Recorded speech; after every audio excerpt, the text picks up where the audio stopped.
Ce poison a fait que certains ont violé leur sœur de sang. Ce poison a fait que même une fois il est arrivé qu'un homme, il est rentré chez lui ivre et il a dit à sa mère, je veux commettre la fornication avec toi. Elle lui a dit, mon fils, tu es fou. Et il est rentré dans la cuisine prendre un couteau, il lui a dit, si tu refuses, je me tue. Cette mère qui a de la miséricorde dans son cœur a refusé que son fils se tue. Suite à quoi cet enfant est parti forniquer avec sa mère. Il a forniqué avec sa mère à cause de ce poison. Le lendemain matin, quand il s'est réveillé de cette ivresse, il s'est rappelé de ce qu'il a fait. Il est parti prendre un bidon d'essence et il s'est brûlé. L'alcool est la mère des vices. On se doit de mettre en garde fermement toute notre communauté, les musulmans et les non-musulmans, car nous voulons le bien pour tout le monde. Pour tout le monde. Tout ça à cause de quoi? De cette maudite boisson. Et ça commence par un verre, et une bouteille, et un plaisir dans une soirée, une deuxième, une troisième, une quatrième, jusqu'à en devenir accro. Et après on dit normal, adi. Je fais rien de mal, je rigole, je délire. Et regarde les délires, ils mènent à quoi à la fin? Regarde les délires, ils mènent à quoi à la fin? Regarde les délires, ils mènent à quoi à la fin?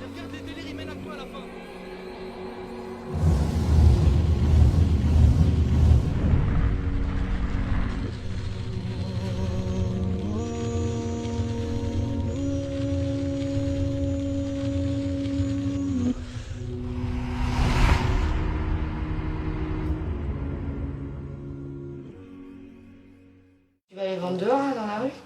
Non, je vais pas le vendre, moi. Tu vas aller faire quoi? Je vais aller le donner aux petits et les petits ils vont le détailler dans la rue. C'est quoi que t'appelles les petits? Les microbes. Les microbes. Les microbes. C'est qui? C'est des jeunes? Non, mais c'est des... Nous, on est des virus. Et eux, c'est des microbes. Nous, on est des virus. Et eux, c'est des microbes. Nous, on est des virus. Et eux, c'est des microbes. Trop facile aujourd'hui de se procurer une bouteille de Sky, une barrette de shit, une dose d'héro, un rail de coke. Combien de quartiers sont des McDrive de la drogue, ouverts jour et nuit? Tu t'arrêtes et en quelques minutes on te livre ce que tu veux. Wallahi, des fois même avec l'apparence souna on t'arrête. Je suis déjà rentré dans une cité où je rentre pour chercher quelqu'un et je vois quelqu'un me dit, excuse-moi frère, tu cherches quelque chose? Tu veux chose qu'elle? Il me dit comme ça, tu veux chose qu'elle? Subhanallah, sans limite. Sans limite. Beaucoup de jeunes grandissent dans ces quartiers et ils voient leur grand frère, leur cousin qui a une belle vie.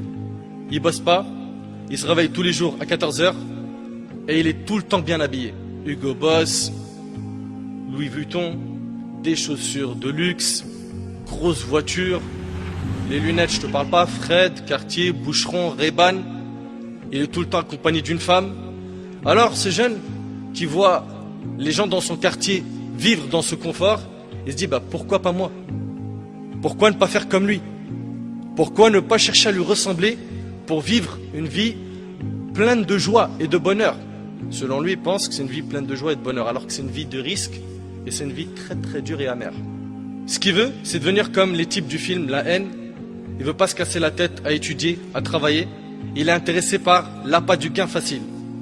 Aujourd'hui, on a même des rappeurs, des chanteurs de reggae qui incitent à la consommation de ces poisons dans les morceaux que les jeunes écoutent en boucle malheureusement.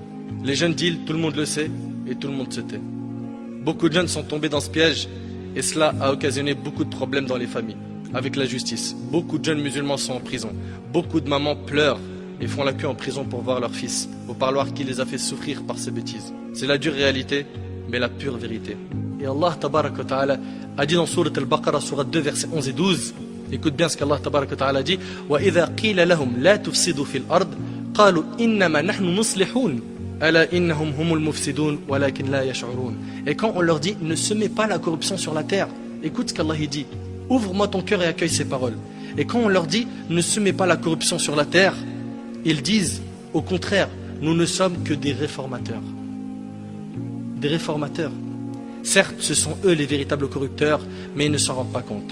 Mon frère, en Allah Azza wa Jal, ta vie dans le haram ne va que multiplier tes angoisses et tes épreuves. Crois-moi sur parole, loin d'Allah, tu ne trouveras pas le bonheur, tu vas même t'étouffer. Écoute ce qu'Allah subhanahu wa ta'ala dit sur ceux qui sont égarés du chemin d'Allah. Allah Azza wa Jal a dit dans Sourate Al-An'am, Sourate 6, verset 125, et les paroles d'Allah sont véridiques. Il n'y a pas plus véridique qu'Allah tabaraka wa ta'ala. Écoute bien, Allah a dit, فَمَنْ يُرِدِ اللَّهِ أَنْ يَهْدِيَهُ يَشْرَحْ صَدْرَهُ لِلْإِسْلَامِ وَمَنْ يُرِدْ أَنْ يُضِلَّهُ يَجْعَلْ صَدْرَهُ ضَيِّقًا حَرَجًا كَأَنَّمَا يَصَّعَّدُ فِي السَّمَاءِ كَذَلِكَ يَجْعَلُ اللَّهُ الرِّجْسَ عَلَى الَّذِينَ لَا يُؤْمِنُونَ.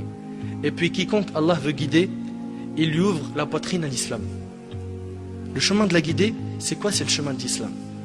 Et quiconque il veut égarer, on parle ici d'Allah Azzawajal, il rend sa poitrine étroite et gênée, comme s'il s'efforçait de monter au ciel. Allahu Akbar, regarde l'image. Allah Azzawajal, il dit que celui qui est égaré du chemin d'Allah, tu as vu quand tu montes en altitude, ceux qui ont fait de la montagne, qui ont fait des randonnées, qui sont montés en altitude, vous remarquez qu'on arrive de moins en moins à respirer. Quand on se dirige vers le ciel, on monte, on respire de moins en moins.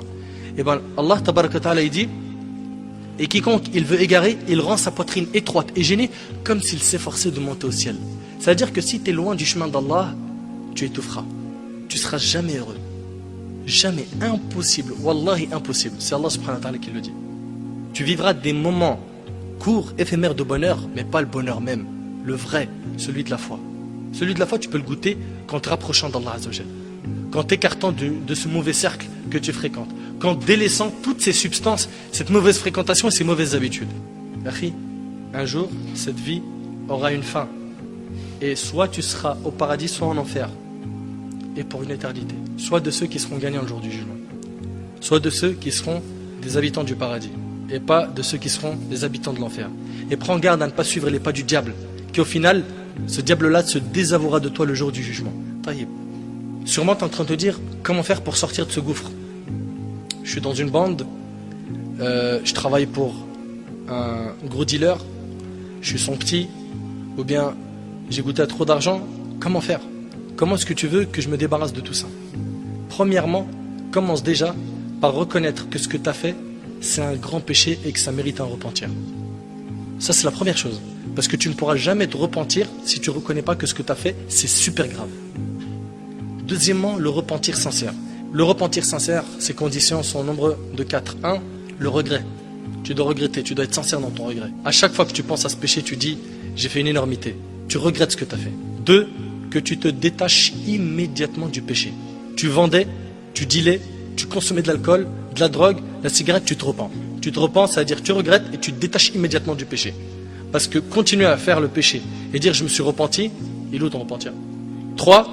Être déterminé à ne plus jamais recommencer le péché. Et ça, c'est très dur.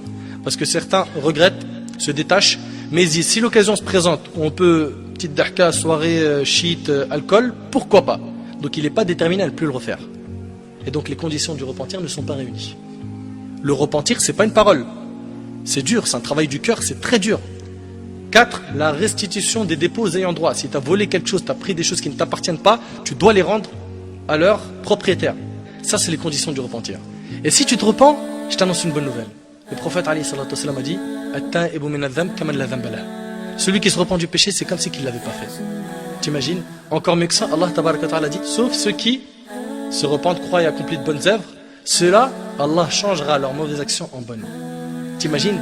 Garde espoir. C'est-à-dire qu'avec tout ce que tu as fait comme péché, comme énormité, si tu as fait du meurtre, si tu as fait des braquages, si tu as violé, si tu as bu, si tu as fait plein de bêtises de ce genre, sache que le repentir, non seulement il va effacer tes péchés, mais mieux que ça encore, il va les transformer en bonne action. À condition que tu te repentes sincèrement. La porte, elle est toujours ouverte. Profite, fais en sorte de vivre une vie propre et halal, et sache que le bonheur se trouve dans une seule chose, c'est l'islam, ta religion. Et je demande à Allah Azzawajal de faciliter à nos frères et nos sœurs qui sont tombés dans ces fléaux qui sont l'alcool et la drogue, de se repentir sincèrement, de revenir vers la raison, de revenir vers le chemin de la droiture. Et si on a été un petit peu sévère dans ce dars, wallahi, c'est parce qu'on veut votre bien. On a peur que vous finissiez dans les feux de l'enfer. On a peur pour vous, wallahi, on a peur pour vous. Donc remettez-vous en question et sachez que celui qui vous parle, il veut votre bien et Allah en est témoin, et qu'Allah subhanahu wa ta'ala accepte nos œuvres et nous facilite la réforme. وأسأل الله سبحانه وتعالى أن ينفعني بما قلت وأن ينفعكم بما سمعتم هذا والله أعلم وبارك الله فيكم والسلام عليكم ورحمة الله.